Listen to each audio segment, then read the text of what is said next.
why you may need to test for mold before moving out of your home if you want to bring a claim later. Now, if you suspect there's mold in your home and the mold is making you sick, you probably do want to move out. But before you move out, you're going to want to do mold testing if you want to bring a claim later. And there's a few reasons why this is important. First, when you do the mold testing, it's going to give you evidence you can use later on in your claim and help you build your timeline. Second, it's going to satisfy your state's habitability rules, which basically says a landlord's required to provide a residence to somebody that is habitable. And if you have mold in there that's making you sick, that might not be habitable. But if there's no evidence of the mold, you're probably not going to have a claim. If you suspect there's mold in your home, there's a few things you absolutely need to do before you move out if you want to have a successful claim later. Now, the first thing you should do is document everything with a timestamp.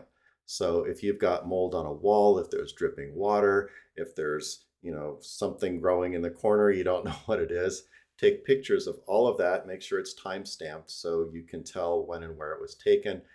If there's actually running water or pooling, something like that, break out your phone and instead of just taking a picture, take a video of it because videos are pretty impactful too.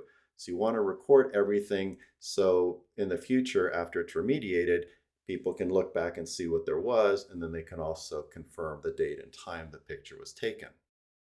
Another thing you need to do is order professional mold testing from a lab. And this is going to be somebody who's certified, probably an industrial hygienist. And what they're going to do is they're going to go through and they're going to test the air in the breathable airspace where you're breathing, not behind the wall necessarily where it's closed up. They're going to compare that to the spores and mold that are outside and look for elevated levels that are indoors. And they're going to be able to show what kinds of molds, fungi actually exist. And they're going to be also able to tell the concentration of it. So this is very important. Those little home kits you can get, they're probably not going to be very good evidence in comparison. So if you think you may need to bring a claim later, you definitely want to go get a professional to do the testing. Now, the next thing you need to do is go see a doctor. Why? Well, the obvious reason is because you're sick and you want to get better, so go see a doctor for that. But you're also going to want to find the kind of doctor that's going to be able to link your exposure to the mold, fungi, whatever it may be, to your disease, because you want to be able to show a chain in your home in the breathable airspace. There is this certain kind of fungi. This certain kind of fungi is detected in your system, and this certain kind of fungi is causing the disease that you're now suffering from. And this will be critical to build your claim later. Now, you also need to give written notice to your landlord. Here in Nevada, where I practice law, the landlord's got 14 days to make repairs if it's a habitability situation. Other states will have different amounts of time, but it's important to give the landlord written notice. Certified mail is great, and that gives the landlord not only notice there's a problem, but an opportunity to cure it, because you're probably going to have a hard time bringing a claim if you're saying the landlord was negligent for allowing all this mold to grow, but the landlord never knew about it.